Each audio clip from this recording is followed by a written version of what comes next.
নমস্কাৰ বন্ধুসকল welcome back to গ্ৰোইং Assam আজি ভিডিওটোত আমি এডিআই গ্ৰেড 4 বাবে ইম্পৰ্টেন্ট কিছুমান জিকে কোৱেশ্চন আনসাৰ ডিসকাস কৰিম গতিকে ভিডিওটো আৰম্ভণিৰ পৰা শেষলৈ একদম স্কিপ নকৰাকৈ চাব আৰু কোৱেশ্চনছ কেইটা ভালদৰে মনোযোগ দি চাই যাব ঠিক আছে এতিয়া আজি ফাৰ্স্ট কোৱেশ্চনটো হৈছে নোবেল নাম্বাৰ বুলি কোনবোৰ গীতক আখ্যা দিয়া হৈছে লোকগীত নে বৰগীত নে বিহু নাম নে বিয়া নাম এই চাৰিটা অপচনৰ ভিতৰত শুদ্ধ উত্তৰটো হৈছে বৰগীত বৰগীতক নোবেল নাম্বাৰছ বুলি আখ্যা দিয়া হৈছে Option number B is the correct answer. Next question. কোন স্থানত হেয়তীয়াকৈ এক গুৰুত্বপূৰ্ণ তেল শোধনাগাৰত দুৰ্ঘটনা সংঘটিত হৈছিল? ইয়াৰ ভিতৰত শুদ্ধ উত্তৰটো হৈছে বাগজান। বাগজানত হেয়তীয়াকৈ এক গুৰুত্বপূৰ্ণ তেল শোধনাগাৰত দুৰ্ঘটনা সংঘটিত হৈছিল। Option number D is the correct answer. Next question. পিতা-পুত্ৰ উপন্যাসখনৰ ৰচক কোন?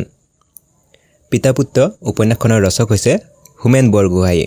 Option number A is the correct answer. Next question. Cachar জিলা আৰু ত্ৰিপুৰা ৰাজ্যৰ সীমাৰ মাজত থকা নদীখনৰ নাম কি? এই চাৰিটা অপচনৰ ভিতৰত শুদ্ধ উত্তৰটো হৈছে জিৰি নদী। Option number C is the correct answer. Cachar জিলা আৰু ত্ৰিপুৰা ৰাজ্যৰ সীমাৰ মাজত থকা নদীখনৰ নাম হৈছে জিৰি নদী। Next question. অসমীয়া নাটকৰ পিতৃ কোন আছিল? অসমীয়া নাটকৰ পিতৃ হৈছে শ্ৰীমন্ত শংকৰদেৱ। শ্ৰীমন্ত শংকৰদেৱক অসমীয়া নাটকৰ পিতৃ বুলি জনা যায়। Option number A is the correct answer. Next question. ভাৰতৰ আটাইতকৈ দীঘল নদী কোনখন? ভাৰতৰ আটাইতকৈ দীঘল নদীখন হৈছে গংগা নদী। Option number A is the correct answer. Next question. অসমীয়াত প্ৰথম উপন্যাস কোনে ৰচনা কৰিছিল? এই চাৰিটা অপচনৰ ভিতৰত শুদ্ধ উত্তৰটো হৈছে Option number B. Padmanath Gohain বৰুৱাই অসমীয়াত প্ৰথম উপন্যাস ৰচনা কৰিছিল। Option number B is the correct answer. Next question. লোকসভাৰ প্ৰথম অধ্যক্ষ কোন আছিল? লোকসভাৰ প্ৰথম অধ্যক্ষ আছিল Option number B. জি.ভি. মাৱলংকৰ। জি.ভি. মাৱলংকৰ আছিল লোকসভাৰ প্ৰথমজন অধ্যক্ষ। Next question. ভাৰতত নিৰ্মিত প্ৰথম কম্পিউটাৰটোৰ নাম কি? ইয়াৰ ভিতৰত শুদ্ধ উত্তৰটো হৈছে সিদ্ধাৰ্থ। ভাৰতত নিৰ্মিত প্ৰথম কম্পিউটাৰটোৰ নাম হৈছে Siddharth. Option number B is the correct answer. Next question. কোনখন মহাকাব্যক বিশ্বৰ সৰ্ববৃহৎ মহাকাব্য বুলি গণ্য কৰা হয়? এই চাৰিটা অপচনৰ ভিতৰত শুদ্ধ উত্তৰটো হৈছে মহাভাৰত। মহাভাৰত মহাকাব্যক বিশ্বৰ সৰ্ববৃহৎ মহাকাব্য বুলি গণ্য কৰা হয়। Option number C is the correct answer. Next question. ICC T20 বিশ্বকাপ 2024 চনৰ অন্তিমখন খেলত কোনে মেন অফ দ্য মেচ খিতাপ দখল কৰিছিল? Important question. ইয়াৰে উত্তৰটো হ'ব বিৰাট কোহলি। ICC T20 বিশ্বকাপ 2024 অন্তিমখন খেলত বিৰাট কোহলিয়ে মেন অফ দ্য মেচ খিতাপ দখল কৰিছিল। Option number C is the correct answer. Next question. শংকৰদেৱৰ মৃত্যু ক'ত হৈছিল? শংকৰদেৱৰ মৃত্যু হৈছিল মধুপুৰ সত্ৰত। Option number A is the correct answer. Madhupur সত্ৰত শংকৰদেৱৰ মৃত্যু হৈছিল। আৰু মধুপুৰ সত্ৰ ক'ত অৱস্থিত? মধুপুৰ সত্ৰ বৰ্তমান কোচবিহাৰত অৱস্থিত। ঠিক আছে? Next question. তুমি মোক তেজ দিয়া মই তোমাক স্বাধীনতা দিম এই কথাষাৰ কোনে কৈছিল? খুবেই ইম্পৰ্টেণ্ট কুৱেশ্যন। তুমি মোক তেজ দিয়া মই তোমাক স্বাধীনতা দিম এই কথাষাৰ কৈছিল সুভাষ চন্দ্ৰ বসুৱে। Option number B is the correct answer. Next question. প্ৰথম মোৱামৰীয়া বিদ্ৰোহ কেতিয়া হৈছিল? প্ৰথম মোৱামৰীয়া বিদ্ৰোহ হৈছিল 1769 চনত। Option number C is the correct answer.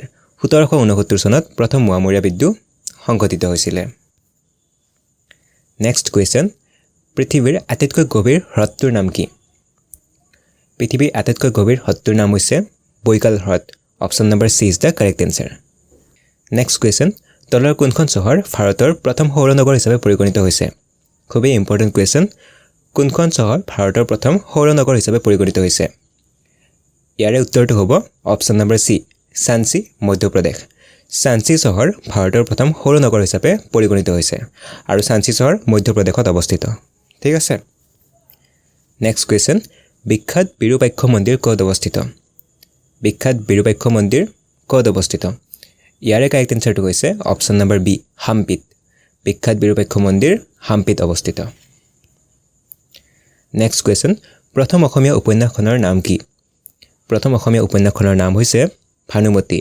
Option number D is the correct answer. Bhanumati হৈছে প্ৰথম অসমীয়া উপন্যাস। Next question. বতাহৰ গতি জোখা যন্ত্ৰটোৰ নাম কি? ইয়াৰে ভিতৰত শুদ্ধ উত্তৰটো হ'ব Option number C. এনিনোমিটাৰ।